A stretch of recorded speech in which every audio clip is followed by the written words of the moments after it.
The Celebrated Jumping Frog of Calaveras County by Mark Twain. In compliance with the request of a friend of mine, who wrote me from the East, I called on good-natured, garrulous old Simon Wheeler, and inquired after my friend's friend, Leonidas W. Smalley, as requested to do, and I hereunto append the result.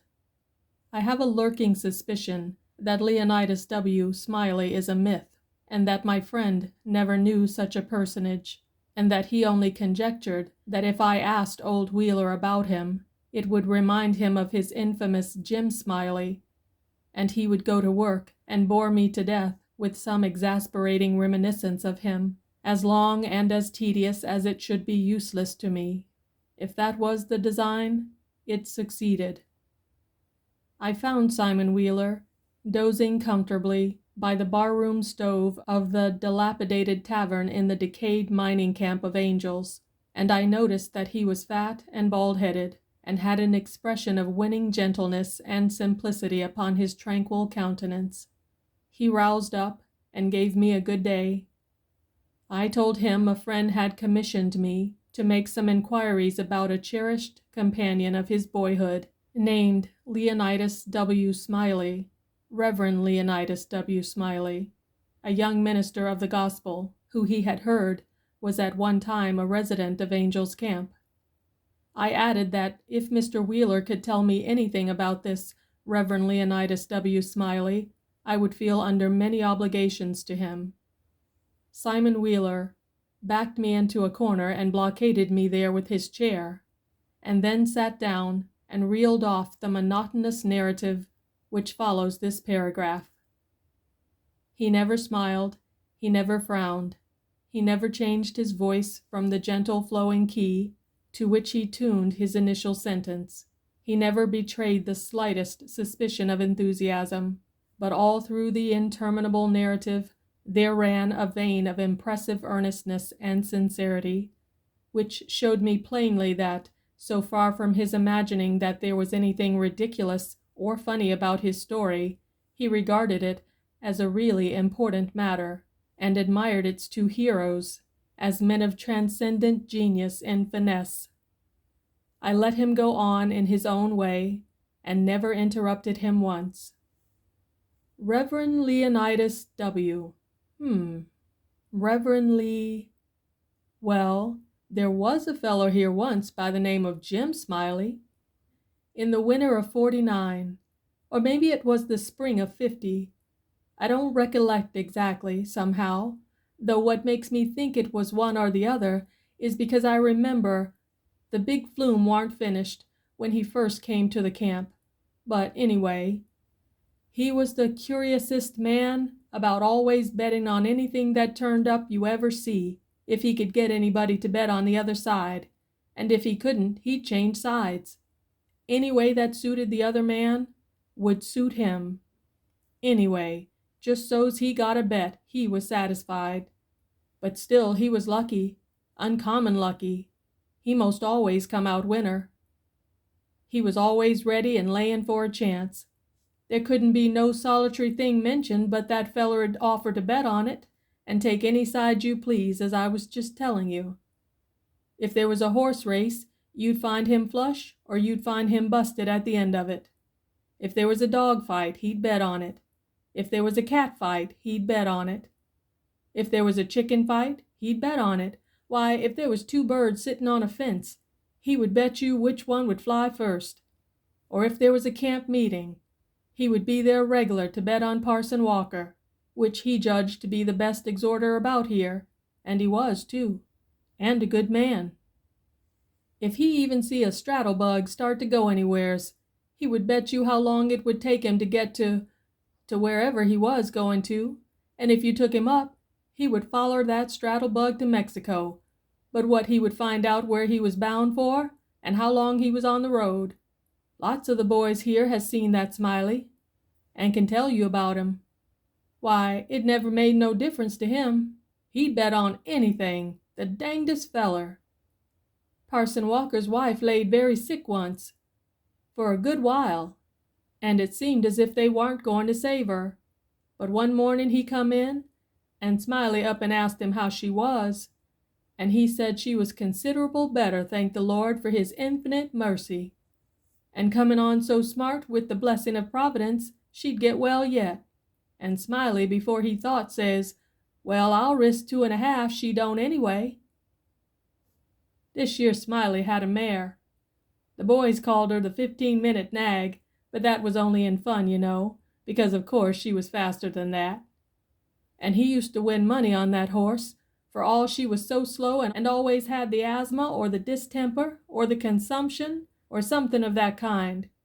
They used to give her 200 or 300 yard start, and then pass her under way, but always at the fag end of the race she'd get excited and desperate like, and come cavorting and straddling up, and scattering her legs round limber, sometimes in the air, sometimes out to one side amongst the fences, and kicking up more dust and raising more racket with her coughing and sneezing and blowing her nose, and always fetch up at the stand just about a neck ahead, as near as you could cipher it down.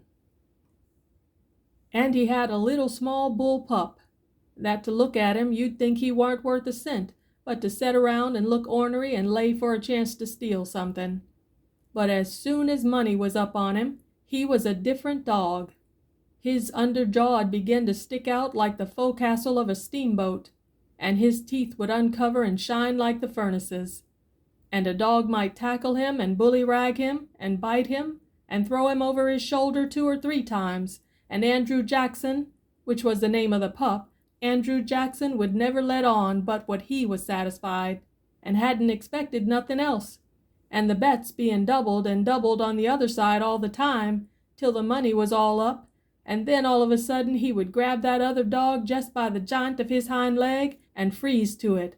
Not chaw, you understand, but only just grip and hang on till they throwed up the sponge, if it was a year.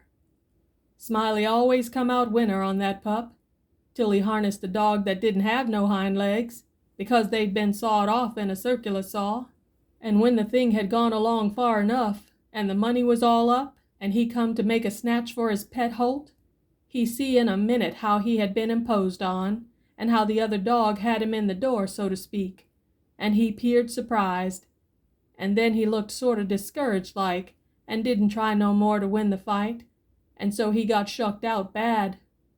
He gave Smiley a look, as much as if to say his heart was broke, and it was his fault for putting up a dog that hadn't no hind legs for him to take holt of, which was his main dependence in a fight. And then he limped off a piece and laid down and died. It was a good pup, was that Andrew Jackson, and would have made a name for hisself if he had lived, for the stuff was in him, and he had genius. I know it, because he hadn't no opportunities to speak of, and it don't stand to reason that a dog could make such a fight as he could under them circumstances if he hadn't no talent. It always makes me feel sorry when I think of that last fight of his'n and the way it turned out. Well, this year Smiley had rat terriers and chicken cocks and tomcats and all of them kind of things till you couldn't rest, and you couldn't fetch nothing for him to bet on but he'd match you.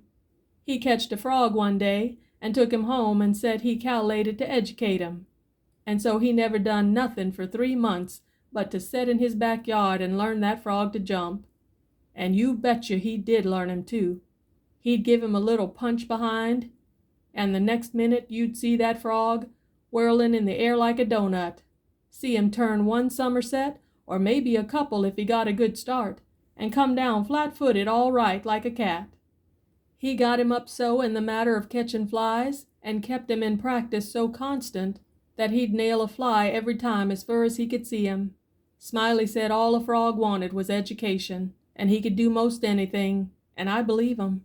Why, I've seen him set Dan'l Webster down here on this floor, Dan'l Webster was the name of the frog, and sing out, "Flies, Dan'l, flies," and quicker'n you could wink, he'd spring straight up and snake a fly off'n the counter there, and flop down on the floor again as solid as a gob of mud, and fall to scratching the side of his head with his hind foot, as indifferent as if he hadn't no idea he'd been doing any more'n a frog might do. You never see a frog so modest and straightforward as he was, for all he was so gifted. And when it come to fair and square jumping on a dead level, He could get over more ground at one straddle than any animal of his breed you ever see. Jumping on a dead level was his strong suit, you understand, and when it come to that, Smiley would ante up money on him as long as he had a red. Smiley was monstrous proud of his frog, and well he might be, for fellers that had traveled and been everywheres all said he laid over any frog that ever they see. Well, Smiley kept the beast in a little lattice box, and he used to fetch him downtown sometimes and lay for a bet. One day a feller, a stranger in the camp he was, come across him with his box and says, "What might be that you've got in the box?" And Smiley says, sorter indifferent like, "It might be a parrot, or it might be a canary, maybe, but it ain't. It's only just a frog." And the feller took it and looked at it careful, and turned it round this way and that, and says, "So 'tis. Well, what's he good for?" "Well," Smiley says, easy and careless, "he's good enough for one thing, I should judge. He can outjump any frog in Calaveras County." The feller took the box again, and took another long, particular look, and give it back to Smiley, and says, very deliberate, "Well," he says, "I don't see no p'ints about that frog that's any better'n any other frog." "Maybe you don't," says Smiley. "Maybe you understand frogs, and maybe you don't understand 'em. Maybe you've had experience, and maybe you ain't, only an amateur, as it were. Anyways, I've got my opinion, and I'll risk $40 that he can outjump any frog in Calaveras County." And the feller studied a minute, and then says, kinder sad like, "Well, I'm only a stranger here, and I ain't got no frog, but if I had a frog, I'd bet you." And then Smiley says, "That's all right, that's all right. If you'll hold my box a minute, I'll go and get you a frog." And so the feller took the box and put up his $40 along with Smiley's, and set down to wait. So he set there a good while, thinkin' and thinkin' to hisself, and then he got the frog out, and prized his mouth open, and took a teaspoon and filled him full of quail shot, filled him pretty near to his chin, and set him on the floor. Smiley he went to the swamp and slopped around in the mud for a long time, and finally he catched a frog and fetched him in, and give him to this feller, and says, "Now, if you're ready, set him alongside of Dan'l, with his forepaws just even with Dan'l's, and I'll give the word." Then he says, "1, 2, 3, git!" And him and the feller touched up the frogs from behind, and the new frog hopped off lively, but Dan'l give a heave, and histed up his shoulders, so like a Frenchman, but it warn't no use, he couldn't budge. He was planted as solid as a church, and he couldn't no more stir than if he was anchored out. Smiley was a good deal surprised, and he was disgusted too, but he didn't have no idea what the matter was, of course. The feller took the money and started away, and when he was going out at the door, he sorter jerked his thumb over his shoulder, so at Daniel, and says again, very deliberate, "Well," he says, "I don't see no p'ints about that frog that's any better'n any other frog." Smiley he stood scratching his head and looking down at Dan'l a long time, and at last says, "I do wonder what in the nation that frog throwed off for. I wonder if there ain't something the matter with him. He 'pears to look mighty baggy somehow." And he catched Daniel up by the nape of his neck and hefted him, and says, "Why, blame my cats if he don't weigh 5 pounds, and turned him upside down, and he belched out a double handful of shot. And then he see how it was, and he was the maddest man. He set the frog down and took out after that feller, but he never catched him, and here Simon Wheeler heard his name called from the front yard. He got up to see what was wanted, and turning to me as he moved away, he said, "Just set where you are, stranger, and rest easy. I ain't going to be gone a second." But, by your leave, I did not think that a continuation of the history of the enterprising vagabond Jim Smiley would be likely to afford me much information concerning the Reverend Leonidas W. Smiley, so I started away. At the door I met the sociable Wheeler returning, and he buttonholed me and recommenced.